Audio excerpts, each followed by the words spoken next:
Attacks on reporters are unacceptable. Attacks on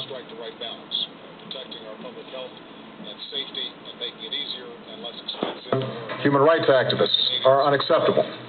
Attacks on peaceful protesters are unacceptable.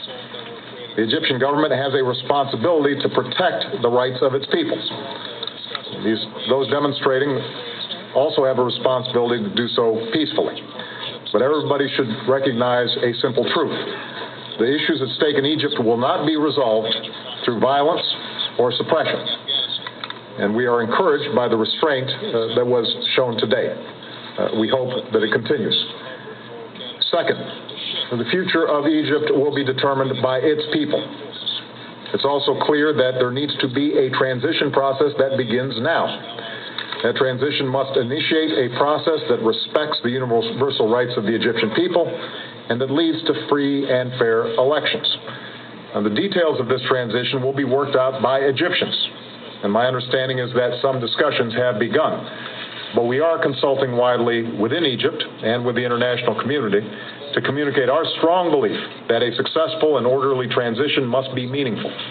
Negotiations should include a broad representation of the Egyptian opposition, and this transition must address the legitimate grievances of those who seek a better future. Third, we want to see this moment of turmoil turn into a moment of opportunity. The entire world is watching. What we hope for and what we will work for is a future where all of Egyptian society seizes that opportunity. Right now, a great and ancient civilization is going through a time of tumult and transformation. And even as there are grave challenges and great uncertainty, I am confident that the Egyptian people can shape the future that they deserve. And as they do, they will continue to have a strong friend and partner in the United States of America. Mr. Prime Minister. Well, first of all, thank you, Barack, thank you for your friendship, both personal and national. And thank you for all the work you've done and all of your people have done to bring us to our announcement today. Mesdames et messieurs, aujourd'hui, le président Obama et moi faisons une déclaration sur notre frontière.